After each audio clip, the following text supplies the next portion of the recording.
जमिनीचा 7-12 तुम्हाला समजलाय का नाही समजलेला? मी तरुण ग्रॅज्युएट झालेली पोरं, BSc झालेली पोरं असतील किंवा ग्रॅज्युएशन झालेली पोरं, शिक्षित पोरं, यांना 7-12 म्हणजे काही माहीत नाही.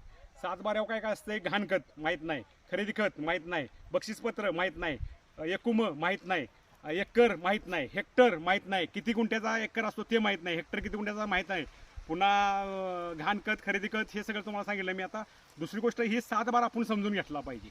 आणि 7-12वर उल्लेख असतो, फेरफार नंबर असतात, जे एका माणसाचे फेरफार ते खाली नंबर असतात.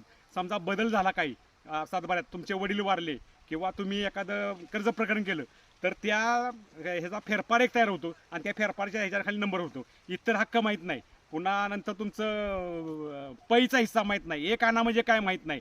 7-12 अगोदर समजून घ्या. शेतकऱ्यांना प्रत्येक 3 महिन्यानंतर 7-12 काढला पाहिजे, आपल्या जवळ ठेवला पाहिजे. त्याचा फेरफारमधला बदल केला झालाय का नाही बघितला पाहिजे. हे नेहमी 7-12 3-3 महिन्याला चालतो, हे समजून घेतलं पाहिजे. व्हिडिओ कसाला शेअर करा, कमेंट करा, फॉलो करा, चॅनलला सबस्क्राईब करा.